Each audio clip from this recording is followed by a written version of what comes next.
Hello, everyone. Welcome back. So happy to have you here again. If you are watching on YouTube, I hope that you'll notice that the quality of the image is much better. I've made a couple changes. So, for those of you who watch regularly, I hope this change is for the better. And thank you for sticking with it up until now. And as for everyone and all my listeners, today I want to talk a little bit about tourism, which is a very big topic this year in France. Generally speaking, France is one of the top tourist destinations in the world, and it is so worth coming here if you haven't. 2024 is going to be a record year for tourism because in June, there's the 80th anniversary of DDay in Normandy. Starting on July 26th are the Summer Olympics that go until the 11th for the regular games, and then the Paralympics are after that. And then Notre Dame is going to reopen normally in December 2024. So France is expecting a record year. And I just wanted to compare and contrast different experiences that you could have if you decide to come to France, maybe for the first time, or even if you've been here a couple times. It's going to be a little crazy. There's going to be a ton of people. Things have changed also. So I just want to compare and contrast coming here and kind of doing everything on your own, or coming here and I want to put you into the skin of somebody who would come here with a guide, a one-on-one guide, and just so you can see how the experiences could be different. Not that it's better, but they're just different depending on the kind of experience that you are looking for. So the reason when I actually want to talk about this is because I get a lot of questions about one-on-one coaching and what the value is and why can't I go about it on my own if I want to lose weight.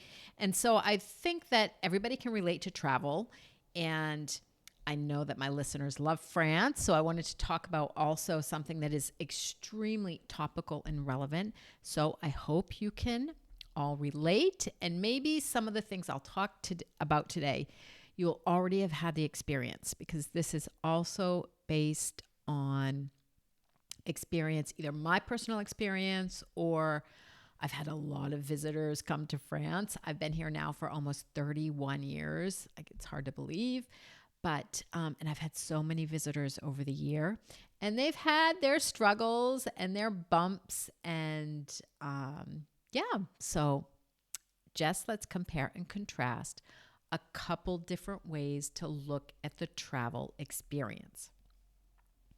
So think of yourself as you're getting off your plane. You've been traveling, maybe flying for 8 hours. You're tired. You probably haven't slept much. And you're not really sure how to get into Paris. So you come out of customs and there's a ton of people around. There's people everywhere. There's taxi drivers. There's private car drivers. There's families and waiting to pick up loved ones. There's kids running around. There's signs everywhere. So a lot of energy as soon as you come out into the I would say the waiting area. And you're really unsure. Should you take the bus? Should you take the train? Should you take a taxi? How should you get into the city? So you've got a lot of questions, and there are some people there that are going to be offering you a taxi ride into the city. Now, I do not suggest taking it. Okay, there is an official line for you to take a taxi into the city.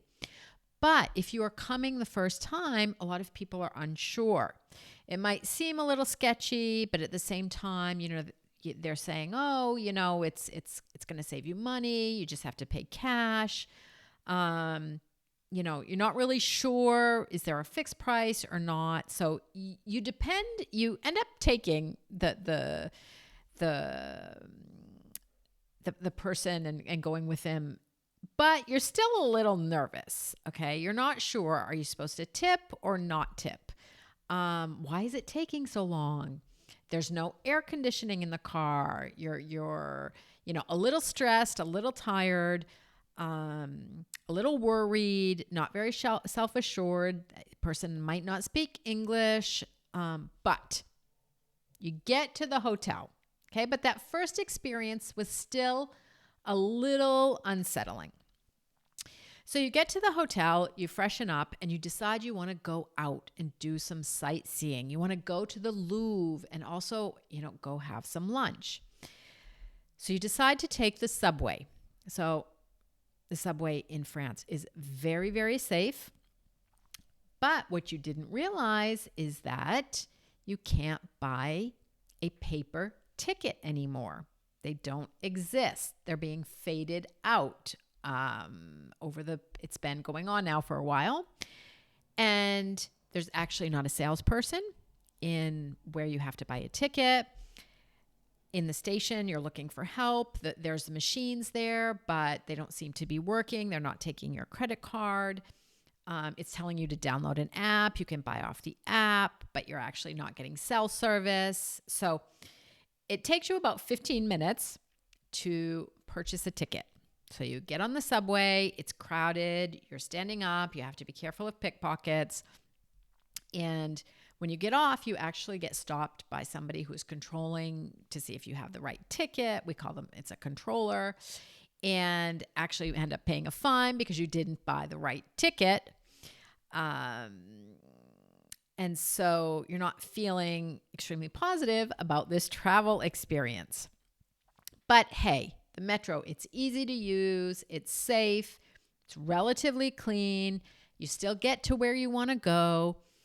You've lost a little time because maybe you took the wrong exit, you had to backtrack, but hey, you finally make it to the Louvre.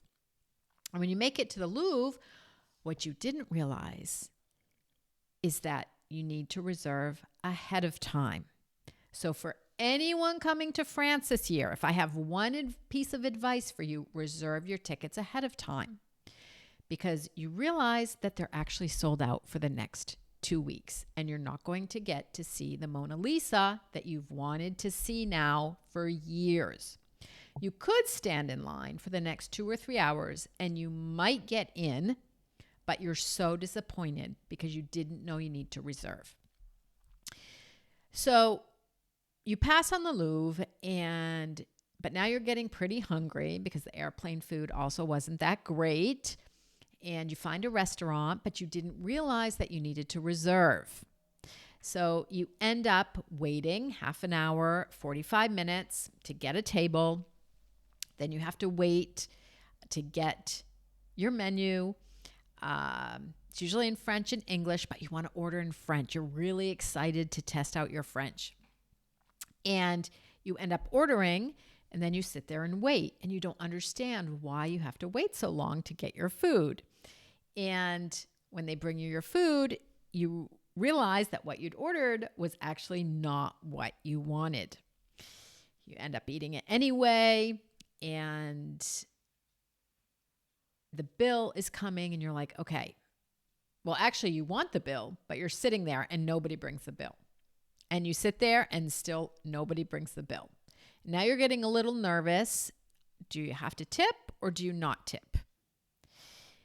So eventually they ask you if you want the bill. You say yes. They bring you the bill and you want to use your debit card and you realize that your debit card doesn't work. So you're a little stressed.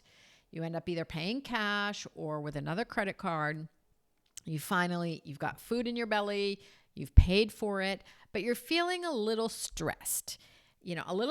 Maybe complaining about the service. Why did I have to wait so long? You might be criticizing a little bit French culture. You made choices, maybe not knowing what that would mean or not. And so when there are things like this that are happening on your travel experience, you go home and you tell your friends, well, you did enjoy it. I mean, Paris does have so much to offer. There were some great things, but it didn't fully live up to your expectations. Okay, you weren't really 100% sure on all the cultural differences, weren't really sure about the wine you were ordering or the food or why, something was happening or not.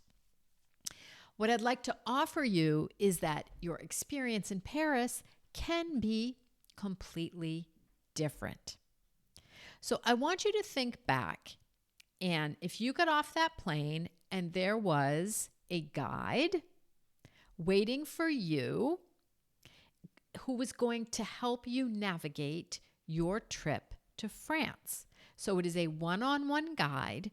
She is waiting for you at the airport. She escorts you to a comfortable, air-conditioned car where there's actually water. You've paid in advance, so you don't have to worry if there's any additional charges, if you have to tip, if you're being ripped off. And you're so happy that there's actually a second bottle of water. You get to the hotel, you freshen up, and your guide is waiting for you, takes you to the subway so that you can get to the Louvre on time because you've reserved your tickets, or your guide had reserved your tickets for you. And the guide shows you which app to download, which ticket to buy, so that the next day when you're going to go out by yourself, you will know what to do. She explains to you the Paris subway system, how to use it, which stations to avoid, the opening hours. She knows which part of the train or which part of the line, the subway line that you'll be using most often, where there are the fewer number of people so that you can actually find a seat to sit down regularly. So already that one-on-one guide has saved you time, has given you peace of mind. You've learned to navigate by yourself, but in a situation that is unstressful, and you're actually enjoying the subway ride. And there's no pun intended there. So you get to the Louvre, you get to see the Mona Lisa because the guide has reserved. And so you already have your tickets. And even if you do have to wait in line a little bit, you won't have to wait in line for 3 hours. After you see the major artworks at the Louvre, you go to the restaurant. Again, the guide has reserved for you, has shown you on which app you can reserve a table. The guide helps you navigate the menu, helps you navigate the wine list, encourages you to order in French, celebrates that you did it, that you tried it, and that the server actually understood. Then if you're getting a little frustrated, the guide is going to explain, well, why are we waiting for the food? Or why are we waiting for the bill? The guide will explain that nothing has gone wrong. There's no reason to get anxious. It's all part of the dining process. And the guide is even going to encourage you to try a new dish. You will be unsure. You've never tried it before. You don't really know, but you end up loving it. So, can you travel alone and navigate Paris and France or any other city on your own? Yes, 100%. You are capable, you are resourceful, and you are an intelligent human being. But also in that first experience, you've lost time, you've been stressed, there's frustration, there are things you don't understand. That is part of that experience of navigating things on your own.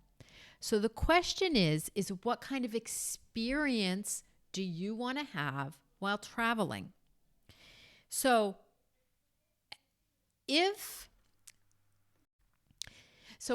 you choose to work with a travel guide, it is going to be a lot less stressful. You're not going to need to question everything. They will explain things. She will help you navigate uncertainty, navigate fear of being in a new country. She will help save you time, help you appreciate the experience. She'll give you undivided attention, VIP treatment, cheer you on, celebrate when you speak French. She'll teach you also so that you have those travel skills to navigate a new country, and specifically France.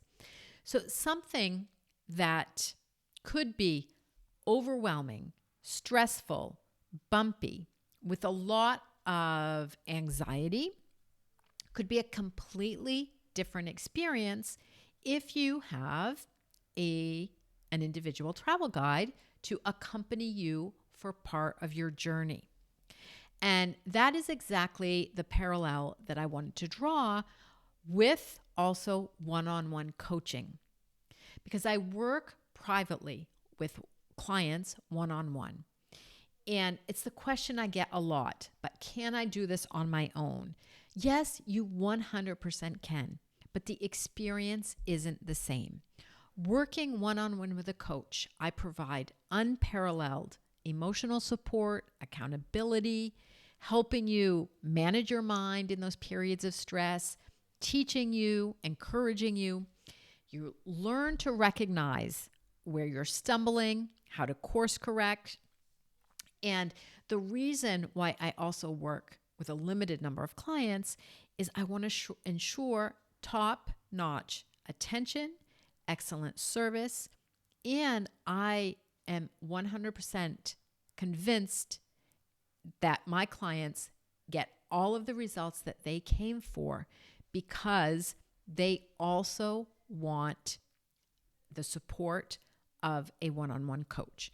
And so in a one-on-one coaching relationship, I am there to encourage, to teach, to course correct, and to be sure that you have the skills also to navigate on your own, which in weight loss means losing the weight, but ensuring that you never gain it back. That is the value of working one-on-one with a coach. And is there an investment? Yes. Working one-on-one is not the same. It's like traveling. If you travel with a guide or travel on your own, it is absolutely not the same experience. But the value that you get working one-on-one with a coach is unprecedented. So I hope that sheds a little bit of light on what you can expect, because I had a lot of questions recently about it.